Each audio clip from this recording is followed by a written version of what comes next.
It's okay to be spiritual, even if you're not religious, don't have any crystals to put under the moon, and don't have time to meditate. Because that's when life gets fun, becomes fulfilling, and then you discover that it really is okay to be spiritual. This podcast is for entertainment purposes only. Views expressed are those of the hosts and guests' personal experiences. The information provided is not a substitute for professional advice, whether medical, legal, or otherwise. Welcome back to another episode of It's Okay to be Spiritual. I'm Helen. And I'm Laurie. And this episode is all about the signs and synchronicities we've had this week. It is. So what have you been seeing, Helen? Well, I actually have been getting a lot of ones. And I had a really important appointment that happened to get booked on the 11th of the 11th at 1 o'clock. I thought that was a really good sign. That's a really good sign.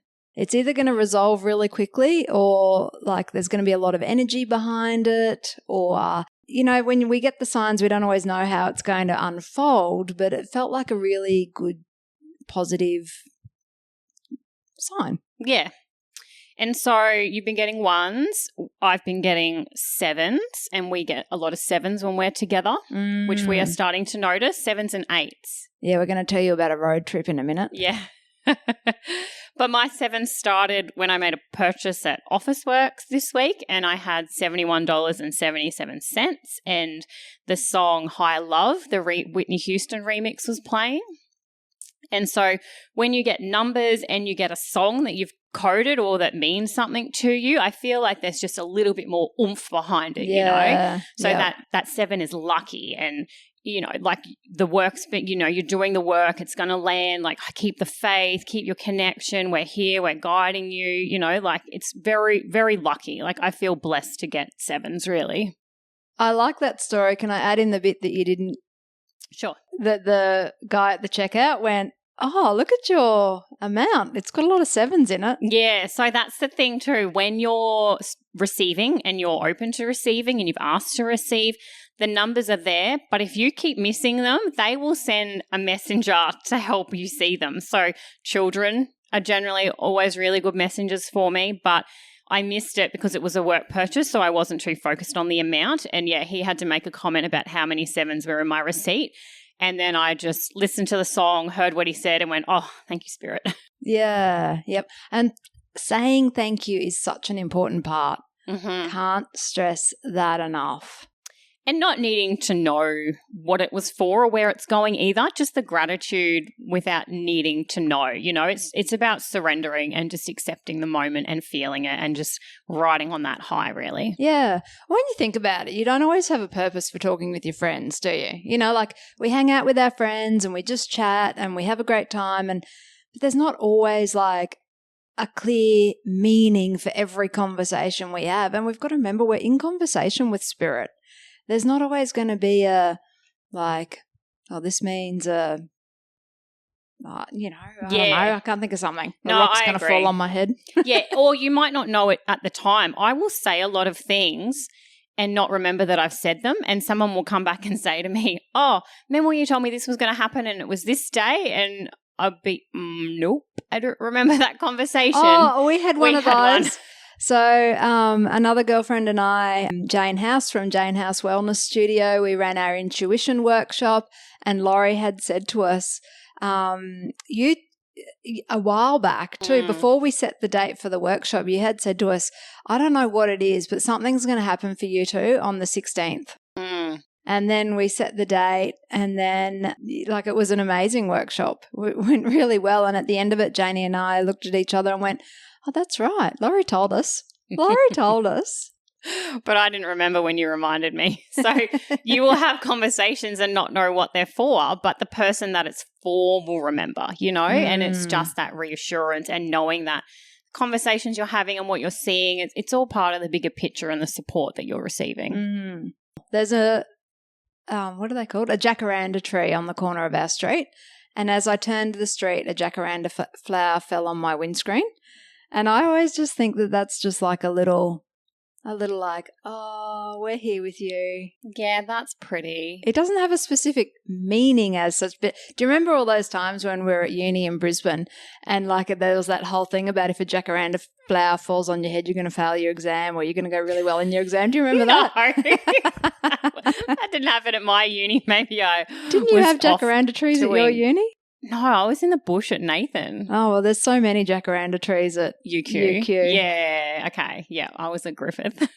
Anyway, so the whole jacaranda flower falling on your head. Look, I don't know what it means, but it felt like a nice little, don't worry, we're by your side. That's cute. So I've also been seeing 369. Oh, yeah, I like this. So 369, if you know about numbers, this is a big one. And so it's Nikola Tesla's key to the universe. There's a lot more behind the number than I can explain or even comprehend. Oh, me too. If you have the time, there are some amazing YouTubes to watch on this topic that are detailed, mesmerizing, magical, and challenging. Yeah, very challenging. But what you take from 369 is the keys to the universe. So you're instantly manifesting. You can achieve it, dream, believe, achieve. You know that little saying people like to hang around their house? That's 369, right? But it's almost instant. So there's an energy behind you and a forward momentum, and there's just all this, I don't know, like you can almost create your dreams just by thinking them. So this is dropping in since May for me, and I didn't know what to do with it. And someone had said to me, "You're getting 369s. What are you doing? Like, what are you going to do with that?" And so they've been getting a lot more you don't like calling it intense. I call it. There's a lot more than what you would expect. So I did a school drop the other day. It's a 2K loop. I saw 7 369 number plates. Whoa, that's a lot for me. I stayed at SeaWorld for a work trip a week or two ago. We were in room 3069. Nice. So I love the room numbers. Take me to an apartment, and the most exciting bit for me isn't the view of the beach. It's the room that we get allocated. And then at that give her a shitty room, but a good number, and she'll be happy. I'll be happy. Cloud 9. I'm easily pleased.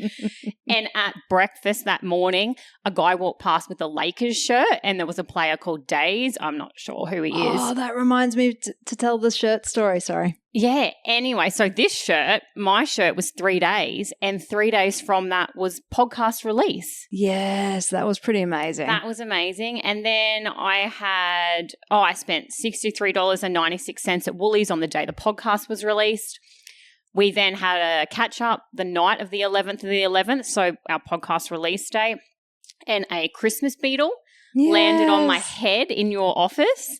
And so we'd pointed out the scarab beetles on the front of the Journey song Don't Stop Believing, which is one of my really top powerful synchronicity songs that drops in and absolutely just makes me trust in a deeper way than what I could possibly imagine. But that's another story of like the message coming through from a messenger, because you'd never seen the scarab beetle before. No. So I've been talking about this song since May with my friend who's a medium who also loves it. Like we send it to each other. We just vibe on it, you know. And then I showed it to you when we were talking about playlists, and that was the first thing you noticed. Mm. And I'd never noticed that. And Carl Jung has a discussion or a topic about the scarab beetles. So there is a big spiritual energy about these and beetles. The whole Egyptian traditions and meanings and everything. Yeah, it's huge. Yeah. And so I didn't know about them. But, so Helen was my messenger for opening my eyes to it. Wasn't just the song. There was also this whole other level on that song that I hadn't seen. Forgotten all about it until you just said the shirt. So I turned to a TV during not at home, and it was the end of a cricket match. And I don't know I don't follow cricket, so I don't know what type of match it was, but the players all had numbers on their back, which I find quite unusual for cricket, but anyway, whatever. And right at the moment I looked at the screen, the player with number 88 was standing beside the player number 8, and they both had their backs to the camera. So it just looked like 888. Mm-hmm. That was really cool. That's why I love going to the AFL too. I do that the whole game. I'll be like watching the scoreboard and seeing what they all add up to. And then, you watch the players and there'll be a theme. Like if you're looking for it and it's for you, you'll see these things. Yeah. And then shortly after the Triple Eight, this whole idea of something we could do on the podcast came through. So stay tuned. There's exciting stuff coming. Yeah, we are. Yeah, the more we get into this, the more we're downloading and the more we're seeing and feeling and showing each other the way too, I think, which I really like. Yeah. So after the 369s, I decided I'm going to manifest something. Oh, yeah. So I don't have anything in particular that I'd like in life, like I'm very happy. I'm easily pleased. I don't need fancy things. We have cars and houses and, healthy, happy children and lots of love in the home. So don't have anything that I'm desiring from that aspect. But then I just thought there's something that I've always wanted since I was about 18 years old. And my brother also wanted this same thing. So I'm not going to tell you what it is because I feel the story will unfold as it needs to. But my brother and I really want this thing. So we're working together to manifest it. So I'm working out a process and how I would do it and what I'm looking for. And then as we were talking about it, I realised my brother and I had a weekend in Brisbane back in June this year. And that weekend I got woken up to tradies on a construction site with the September song. Who's it by? Earth, Wind, Fire, yes, which is amazing, right? Like we're talking about earth, the elements. There's bigger things going on in everything that happens. But so that's when I decided the Dancing in September, the 21st of September song, was going to be my key for something great's coming. It's such a high vibrational song. It just lifts me up. So when I was with my brother, I decided that was my song, So I coded that to the universe, said, send me this song when good stuff's about to drop in, And then it dropped in not long ago that I spoke about on the last episode. And so my brother and I are messaging each other. And as we're messaging, the song pops on my Taylor Swift playlist. So I'm a massive Taylor Swift fan. I'm not a Swiftie per se, but I really do love her music. And I saw her at the start of the year and listened to it a lot. So it was 11 hours and 50 minutes of this playlist. And the 1 minute that my brother and I are conversing, saying we're going to get this thing. I nearly said it. We're going to do this thing. And that song pops on and I just went, it's done. This is absolutely going to happen for us. And then I started to go back in my mind and I thought it's a Taylor Swift song. And then when my brother and I were on that same weekend, I noted there was a lot of Taylors coming in. So we jumped on a city cat called Taylor. Oh, not people. No, not people. I didn't see Taylor Swift that weekend. But I jumped on a city cat and the ring on the back had Taylor and it had a 444 and that's what caught my attention. So I saw the 444 and then went, Taylor. Oh, and I just mental noted it. Don't go through my phone because there's a lot of mental notes. And then the unit we were staying at had a Taylor room because it had, in your unit. In the unit complex, yeah. So there was a top floor that had a spa and all these private rooms you could rent. There was a Taylor room there. And then this week I've seen my hairdresser 3 times because of taking my children. Her name's Taylor. And so there was this Taylor energy and my brother and I had a joke. We went to Woodford and he was yelling out at someone who wasn't Jack Johnson to play Taylor as a joke. And so we just laughed. We laughed out so much that day. It's an ongoing joke with us that if we hear someone play, we just say play Taylor. And so my brother says, when we get this thing, we're calling it Taylor. So we're going to share Taylor when she arrives in her glorious form. And I'm excited. I know. I'm so excited for this thing. It's going to be great. We will share it when it's time. And I mean, it might sound crazy, right? If you're sitting there and you're going, why is she banging on about this Taylor thing? I don't know. It just feels like it's leading me there. I can't explain it. If you asked me why I saw a 444 and then saw the Taylor name and took a photo and then realised in the building, I can't explain that. It's just my connection works like that. And it's just a knowing when I see it. And I might get a little rush or that might be just something that happens in my body that makes me just mental note. Yeah, and I think that's like it's an important thing to say, right? Because we all get signs slightly differently. I do get signs like you do, but not as much. Mine are often more bumping into a person and then the conversations, there's something about the conversation. More like interactions. Yes. Whereas you're interacting with the universe as well, just in a different way. And so I think it's really great to stay open-minded about how we receive signs and synchronicities because it can be different for all of us and that's perfectly okay. Yeah, I agree.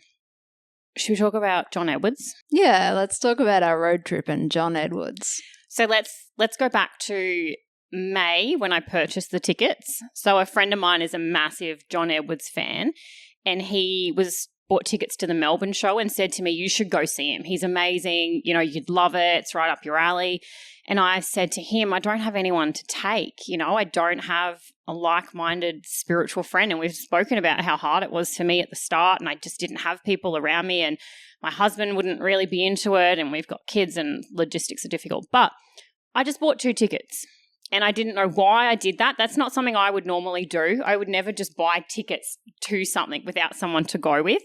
And so I just bought 2 tickets and went, universe, just bring me someone to take. You know, I trust that you will bring me someone. And I thought it was only, you know, it was under $200. So if it was a sad gamble, I wasn't that upset.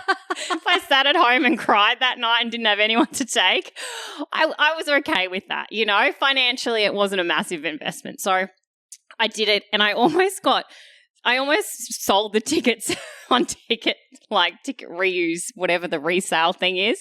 I got really close. Serious? Yeah, I got really close to trying to sell them because it was getting closer and I was like, I don't know. I'd forgotten about it. I turned up just in time. I know. And I was like, I'm just going to sell the tickets. No one's turning up. Like they haven't got my back at all. And I just had to hold it just a little bit longer. And then I realized you were who I was taking. Ta-da! Yeah. And so, and I already mentioned it to you a couple of weeks ago, right? Yeah. Yeah. And the funny thing was, I was like, who is John Edwards? Yeah. Was there a book like years ago?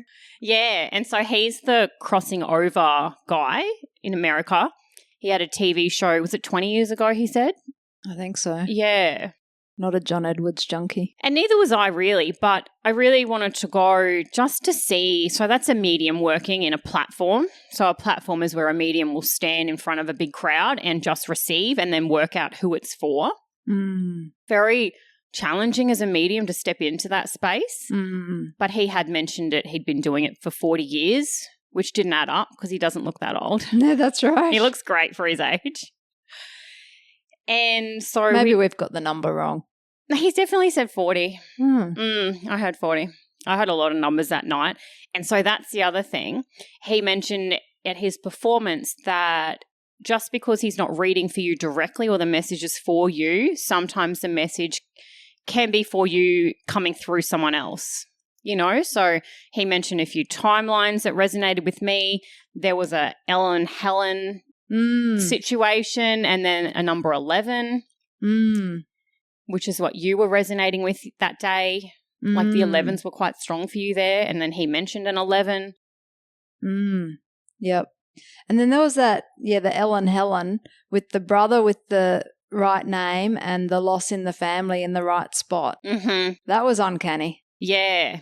And so someone else mirrored your experience, right? And so it was coming through another read. But the main thing I took out from the John Edwards experience was that I expected a celebrity medium, I don't know, just to have a lot of fanfare or just you've been doing it for 40 years. I just expected that there was a secret or something that he'd done that had evolved and this was it and I wouldn't be able to understand his gift. But I think his gift was really well relayed. He was calm and focused. Is that what you mean? I mean, he was, so mediums, obviously, you develop your own communication with whatever you're working with. So you might work on your own experiences or you might receive directly or you might see like a horse and a horse means action or whatever you've worked with your spirit team to develop. And he would say, oh, you've had an oopsie with medication. because what I just received was an instance where my mum had taken the wrong tablet and I had to go pick her up and it was a bit of a joke. And so he was relaying how he was working with the spirit he was reading, which I really enjoyed that. Yeah, especially when you have that skill set yourself. You know, he sort of gave an insight into how he does it. Yeah, and it made me think that like it's achievable for anyone. You know, he wasn't doing anything special. He was literally just recalling on moments in his life that had experiences or energy attached to it or, you know, a memory. And then that memory was what he was using to relay what was happening in their life. And well, in that particular instance, he was spot on. Yeah. And they loved it and he was really calm and, you know, added a sense of humour. And then after that, Spirit was able, because he'd made the connection with the family, and then Spirit was able to send through a really important message for the daughter. Yeah. And so he works with everyone in that family energetic unit that was there. Yeah. And so I just came home really inspired that, you know, if you've been doing it 40 years and you're still operating on the ways that you do as you start the journey, then you can do it day one or you can do it day plus 40 years. It's still the same process. It's still the same messages. You're still working the same way. So that was really inspiring for me, actually. I didn't expect that. He also asked everyone to turn to the people next to them and tell them that they're important and that they love them, because a lot of his readings are for people wanting to know, did they know I love them? Did they know I did everything I could for them? And that's kind of the energy that's left behind. And he was just inspiring us to turn to the people and show them we love them and let them know I'm doing everything I can for you. You know, I want to help you get through this, or, you know, whatever I can do in this process. So that was also a really nice eye-opener for me too. Yeah, because when we're down in the dumps, like depression is a good one, or, you know, when we get really sick, we do get a degree of depression, and when we go down there, we become quite self-centered. It's just a natural aspect of, like, when you lower your energies, that's what's going to happen. And so then you feel like the love and the kindness that the person caring can't get through, and so they doubt that the person did know how much they loved and cared them, and hence then they go to a medium and ask that question. Yeah, I think he's got a lot to offer in his teaching coming up. Yeah, me too. So that's our experience with John Edwards. We'd love to do more road trips. Yeah, because every time we made a really great point or had a really great idea, we'd go past a sign that had 333 or 123 or 777 or 888, and the numbers seemed to correspond with what we were talking about. That was super fun. Yeah, yes, and we had lots of ideas. So stay tuned, because I feel like it's just the beginning. Yeah. So until our next episode, we'll catch you next time. Bye for now.